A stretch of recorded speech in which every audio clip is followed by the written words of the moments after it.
Hello students, इस video में discuss करेंगे एनसीईआरटी का एग्जाम्पल 2.6 जो कि चैप्टर नंबर 2 सॉल्यूशन का आएगा। करना कैसे है आइए देखिएगा। सबसे पहले क्वेश्चन रीड करेंगे, एक एक लाइन को अंडरस्टैंड करेंगे, गिवन इन्फॉर्मेशन को निकालेंगे और फिर ये देखेंगे कि यहाँ पे कौन सा कंसेप्ट और कौन सा फॉर्मूला लग रहा है। तो मेरे साथ ध्यान से सुनिएगा और देखिएगा। क्वेश्चन है the vapour pressure of pure benzene at a certain temperature is 0.850 बार। पहली लाइन में हमसे ये बोल रहे हैं कि हमारे पास प्योर बेंजीन है। प्योर बेंजीन का मतलब अभी सिर्फ अकेला बेंजीन है, उसमें कोई भी चीज़ डाली नहीं है, तो उसका उस वेपर जो प्रेशर आ रहा है वो 0.850 बार आ रहेगा। ठीक है, यहाँ तक समझ में आ गया होगा। नेक्स्ट पॉइंट लिखा है a non volatile non electrolyte solid. Non volatile का मतलब होता है ऐसा सॉलिड जिसके वेपर्स नहीं बने, या आप ऐसा बोलिए ऐसा सब्सटेंस जिसके वेपर नहीं बनते हैं उसको बोलते हैं नॉन वोलेटाइल सब्सटेंस। तो नॉन वोलेटाइल का मतलब है ऐसी चीज़ डाली गई है जिसके वेपर्स नहीं बन रहेंगे, और जनरली ऐसी चीज़ सॉलिड ही होती है। मतलब हमारे पास एक सॉलिड डाला गया है, ठीक है। और नॉन इलेक्ट्रोलाइट का मतलब है जो सॉल्यूशन में जाने पे, जो लिक्विड में जाने पे या सॉल्वेंट में जाने पे आयंस में ब्रेक ना हो। तो हमने ऐसी चीज़ डाली है जिसके खुद के वेपर्स भी नहीं बनेंगे और वो आयन में ब्रेक भी नहीं होगा। उसका वेट दिया है इन्होंने 0.5 ग्राम और उसको डाला है उन्होंने 39 ग्राम बेंजीन में। तो यहाँ तक के क्वेश्चन से हमें ये समझ में आ रहा है कि हमारे पास 39 ग्राम बेंजीन है, उसमें 0.5 ग्राम सॉलिड डाला है। अगर यहीं पे आपसे पूछ लिया जाए कि सॉल्वेंट कौन है और सॉल्यूट कौन है, तो इजीली हम बता सकते हैं कि बेंजीन जिसका वेट 39 ग्राम है तो वो सॉल्वेंट बनने वाला है, वो ज़्यादा आएगा। और बचा हुआ जो सॉलिड है जो कि 0.5 ग्राम है, जो काफ़ी कम अमाउंट में है, वो हमारा सॉल्यूट होने वाला है। इसके आगे इन्होंने बोला है vapour pressure of the solution is 0.84 बार।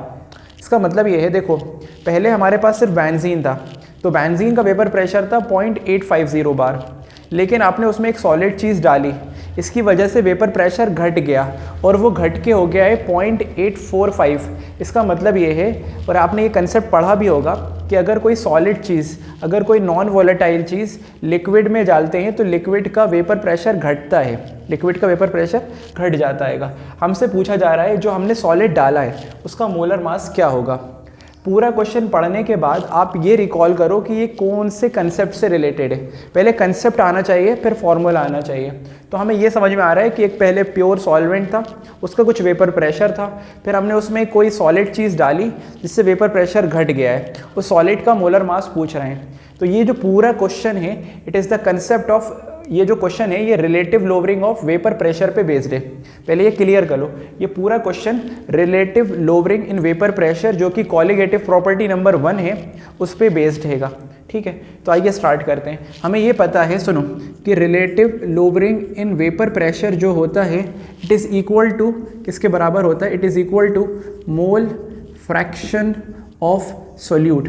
ये फर्स्ट लाइन ये पता होना चाहिए हमें कि relative lowering in vapour pressure is equal to mole fraction of solute. मैं यहाँ पे दो अजम्पशन मान के चलूँगा। पहला अजम्पशन मैं ये मानूंगा कि जो सॉल्वेंट है वो हम डिनोट करेंगे ए से, और जो हमारा सॉल्यूट है उसको हम डिनोट करेंगे बी से। यहाँ पे सॉल्वेंट कौन बनने वाला है, यहाँ पे सॉल्वेंट बनेगा हमारा बेंजीन, और सॉल्यूट कौन बनेगा, जो कि यहाँ पे एक सॉलिड चीज़ ली हुई है उसको हम सॉल्यूट मानेंगे। ठीक है, इतनी बात याद रखेंगे। हम सॉल्वेंट को यहाँ पे ए से डिनोट कर रहे होंगे, सॉल्यूट को बी से डिनोट कर रहे होंगे, क्योंकि बेंजीन ज़्यादा है इसलिए वो बनेगा सॉल्वेंट, और सॉल्यूट जो कि सॉलिड चीज़ है जिसका वेट 0.5 ग्राम था वो बनेगा सॉल्यूट। अब सुनो, relative lowering in vapour pressure को लिखते हैं कैसे, तो इसको लिखा जाता है P0A minus PA upon P0A। क्या मतलब है इन सब चीज़ का, देखो P0A का मतलब होता है vapour pressure of pure solvent. जब सॉल्वेंट अकेला रहेगा, जब अकेला होगा उस टाइम उसका वेपर प्रेशर क्या था, तो उसको बोलते हैं P0A। और PA को बोलते हैं वेपर प्रेशर ऑफ सॉल्यूशन। कोई सॉलिड चीज़ डाल दी, उसके बाद वेपर प्रेशर घट गया, तो वो जो वेपर प्रेशर आया ना घटा हुआ, वो क्या है। जैसे यहाँ पे अगर आप देखो तो P0A कितना होगा, स्टार्टिंग में प्योर बेंजीन का वेपर प्रेशर कितना था 0.850 बार, तो P0A की जगह लिखोगे 0.850, और सॉल्यूशन का फिर वेपर प्रेशर क्या हो गया सॉलिड डालने के बाद 0.845। तो हमारे पास P0A भी है और PA भी है, तो ये तो हमारा LHS तो हमें पता है कि क्या भरना है। अब बात करते हैं मोल फ्रैक्शन ऑफ सोल्यूट की। देखो मोल फ्रैक्शन को लिखा जाता है XB से, ठीक है ना, सोल्यूट का मोल फ्रैक्शन। पर यहाँ पे कहीं पे भी हमें मोलर मास नहीं दिख रहा है, हमें निकालना मोलर मास है। एक काम करते हैं, मोल फ्रैक्शन का फॉर्मूला लिखते हैं। तो देखो मोल फ्रैक्शन ऑफ बी निकालना है, मोल फ्रैक्शन ऑफ सोल्यूट निकालना है। इसका फॉर्मूला होता है moles of solute upon moles of solute upon moles of solvent. क्या मतलब है? मतलब ये है कि जिस चीज़ का भी तुम्हें मोल फ्रैक्शन निकालना हो, ऊपर उसके मोल्स लिखो और नीचे दोनों के मोल्स लिख दो, यानी सब चीज़ों के मोल्स। जैसे तुम्हें मोल फ्रैक्शन बी का निकालना है तो ऊपर लिखेंगे बी के मोल्स और नीचे लिखेंगे सॉल्वेंट और सॉल्यूट के मोल्स। समझ में आ गया? जैसे यहाँ पे ए का मोल फ्रैक्शन निकालना होता तो तुम ऊपर किसके मोल रखते? ए के, और नीचे हमेशा आते हैं टोटल मोल्स। अभी बी के निकालना है तो ऊपर रखें बी के मोल्स और नीचे आए टोटल मोल्स। अब एक important point, relative lowering in vapour pressure होती है कॉलिगेटिव प्रॉपर्टी, और हम इस पूरे चैप्टर में कॉलिगेटिव प्रॉपर्टी उन सॉल्यूशन पे लगाएंगे जो सॉल्यूशन डाइल्यूट होंगे। जब भी कॉलिगेटिव प्रॉपर्टी का क्वेश्चन आएगा हम ये अज्यूम करेंगे कि सॉल्यूशन हमारा डाइल्यूट है। डाइल्यूट का मतलब ये है कि यहाँ पे सॉल्यूट बहुत कम है, सॉल्यूट बहुत कम है कंपेयर टू सॉल्वेंट। देखो NB का मतलब है सॉल्यूट के मोल्स, Na का मतलब है सॉल्वेंट के मोल्स। मैं क्या बोल रहा हूँ? मैं ये बोल रहा हूँ कि यहाँ पे हम ये अज्यूम करेंगे कि सॉल्यूट के मोल्स बहुत कम है सॉल्वेंट से। ये मानेंगे हम, ये मानना पड़ेगा तभी क्वेश्चन इजीली सॉल्व हो पाएगा। कि यहाँ पे क्या मान रहा हूँ मैं कि सॉल्यूट के मोल्स बहुत कम है सॉल्वेंट से। क्यों मान रहा हूँ? क्योंकि हमारा जो सॉल्यूशन है it is dilute solution. Solution कैसा है? डाइल्यूट। अगर सॉल्यूशन डाइल्यूट है तो बी के मोल्स यानी सॉल्यूट के मोल्स बहुत कम है कंपेयर टू सॉल्वेंट। इस केस में जो हमारा फॉर्मूला है, ध्यान से सुनो, ये जो NB है यानी सॉल्यूट के मोल्स Na यानी सॉल्वेंट के मुकाबले कम है, तो मैं NB को इग्नोर मार दूंगा, उसको जीरो एज्यूम कर लूँगा। तो हमारा फॉर्मूला हो जाएगा NB अपॉन Na। ये समझ में आ गया? यहाँ तक क्या करा?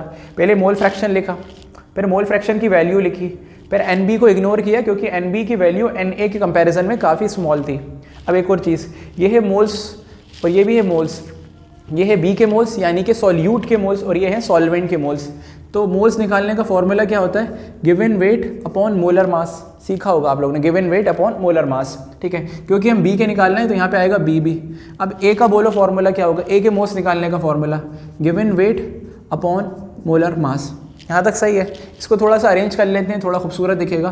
तो फॉर्मूला हो जाएगा WB अपॉन MB इंटू ये जो MA है ये पलट के ऊपर आ जाएगा तो it will be MA upon WA।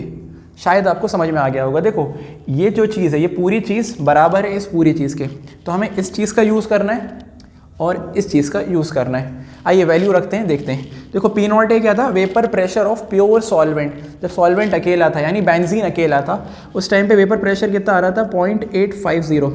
इसके बाद उसका सॉल्यूशन बना दिया तो वेपर प्रेशर घट के हो गया 0.845 और ये वैल्यू तो है 0.850। यहाँ तक सही है? अब ये देखो WB यानी वेट ऑफ सॉल्यूट। सॉल्यूट कौन है? वो जो 0.5 ग्राम है, तो यहाँ पे उसका वेट आएगा। ठीक है, उसका वेट कितना है यहाँ पे? 0.5। और नीचे क्या आएगा? Molar mass of solute. यही हमें कैलकुलेट करना है, तो ये हमें पता नहीं है, इसको मान लिया MB। फिर है MA molar mass of solvent. Solvent कौन है? बेंजीन। उसका मोलर मास आपको दिया है, इट इज़ 78, तो यहाँ पे आपने रख दिया 78।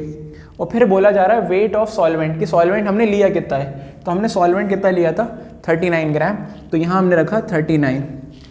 सॉल्व करते हैं, इट इज़ 39 1 ज़ा 39, 39 2 ज़ा 78।